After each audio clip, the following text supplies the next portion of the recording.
paid a ton of attention to the post-practice snack, but I'm sure that's not the first time Coach has given the guys ice cream. Coach Sheridan, what areas do you think the offense is ahead of schedule this fall camp? Ahead of schedule? Yeah. I think understanding of the scheme, I think some familiarity with the concepts that we're teaching them. Certainly you can see the growth that has taken place from spring and throughout the summer until now. Still lots of work to be done and a long way to go, but you certainly see guys understanding the concepts and the fundamentals a little bit better. How crucial has Germie been to the wide receiver rooms? I think Germie has been awesome and has had a great camp and had a great spring, and he's a really good football player.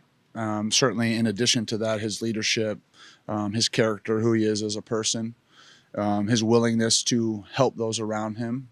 He wants his teammates to do well, and obviously has knowledge of the system, has played in it, previously. And so Germ's been great, and we're lucky to have him. How do you see the time that he talked about how much he learned from the receiver room he spent time with last year? Like, how do you see that playing out now here? Well, he was in a room, with 3 NFL players and coached by, in my opinion, the best wide receiver coach in the country. And so that development, that exposure, that was cultivated in that room, I certainly think helps any young player, and I think Germ, obviously speaks to that, just what that looked like and who he was watching day to day and who he was being taught by, from a coaching perspective. And so, I think it's great. Any young player that's able to sit there and learn from older veteran players that go on to have great successful careers and to be able to sit there and continue to be taught by Coach Shep, I think that's a benefit to him. Was the decision to move indoors today kind of a heat management thing, or? No, I think it was just to try to rotate the grass fields to try to give them a little bit of a breather so that, they can withstand the length of the season. Also helps us just from an organizational standpoint, just field locations and what that practice may look like if you do have to come inside for weather or whatever it may be. So I think more than anything, it was just to give a couple of the fields out there a little bit of a breather so that they don't get beat up too much. Was it welcome to though, a little bit? By You or by the players? Oh, I don't. Yeah, I don't care where we practice. We just want an opportunity to get on the field and coach. What do you feel like the biggest strength the wide receiver group is, and where do you want to see growth? I think the biggest strength is speed. I think it's a room that can run. I think that's pretty apparent. I think just the small details. I think that's true for every position. As the install starts to build, some of the fine details that we're harping on them and Coach Shep is pouring into them each and every day. It's just making those things habit. And so that's what I would say. How do you think the guys acclimated to full pads today? Well, for us, once you get into, uppers and you got shoulder pads on, there's a lot of similarity. We had a couple live periods today. I thought the guys took care of the ball. I think that's the biggest thing when you get into live portions of practice, the ball carriers holding on to the football. And so I thought they acclimated and did a nice job that way. I'm sure there'll be things that we'll go back and watch the film and want to improve on. But, for a lot of the guys, whether you put thigh pads on for the O-lineman, that doesn't change their practice. You know what I mean? And so it's really more the runners, the guys that are carrying the ball, acclimating to getting full speed tackles. What are you hoping to see at Saturday's scrimmage? I think simple execution, taking care of the football, communication, alignment, assignment. Those are the things you're looking for in the first scrimmage. 6 practices in, where do you think the offensive line is? Improving. Yeah, I think that they're improving. I think we're better today than we were yesterday, and we're not as good as we're going to be tomorrow. I think that's still the competition is still going, and I think it's early in camp. I think when you get past the first scrimmage, you kind of have a better sense of where that's at. Coach Cap's been rotating those guys, and that's been by design. And we try to cross-train the linemen anyways. Tackles playing both sides, guards playing center, et cetera.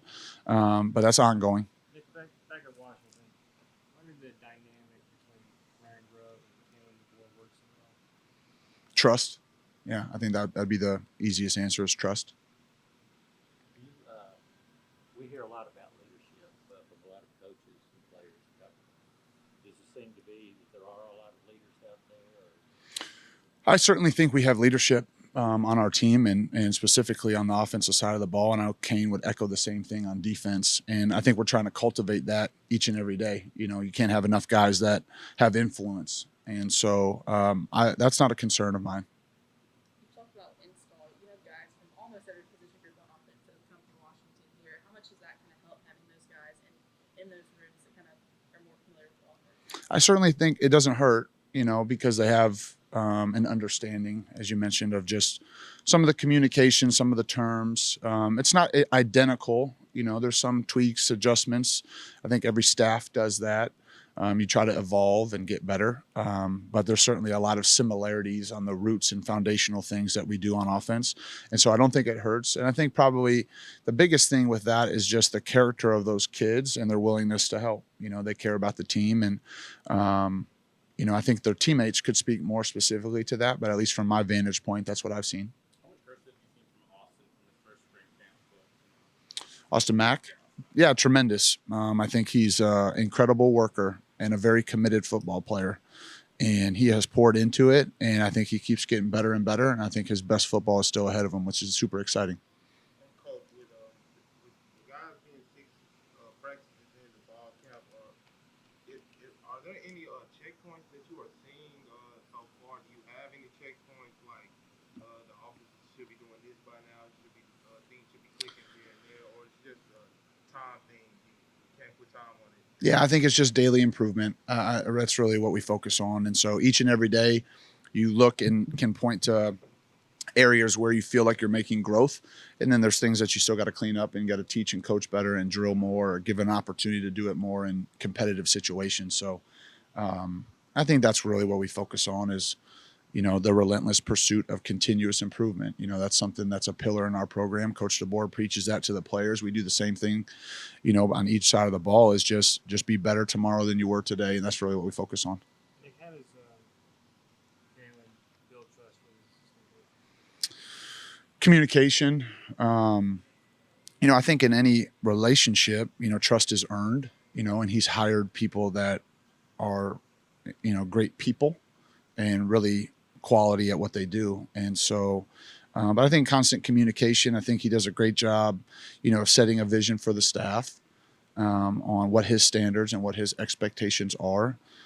He's constantly holding us to that. And we have incredibly high standards collectively as a staff, and certainly the vision and leadership that he sets, you know, we follow that lead. But yeah, I think he empowers the staff. He hires people that he trusts and he's just, you know, I mean, you guys all know I'm biased, right? But I mean, I love the guy. I think he's a tremendous head coach and a wonderful leader and great husband, father. I mean, any other good things you want me to say about Kalen? And yeah, I'd say them all.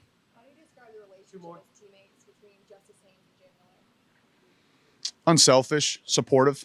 Yeah, I think that's probably the thing that I would say. I think Coach D does a great job in that room.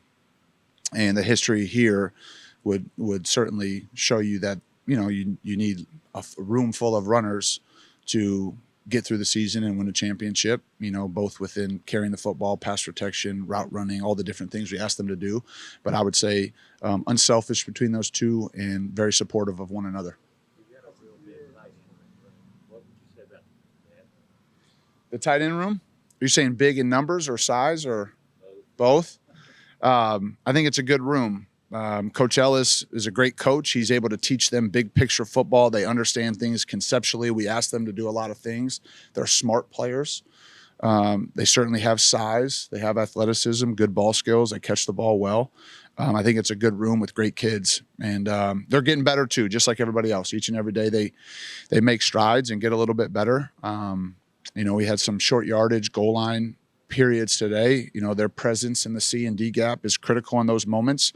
And I'm excited about the group.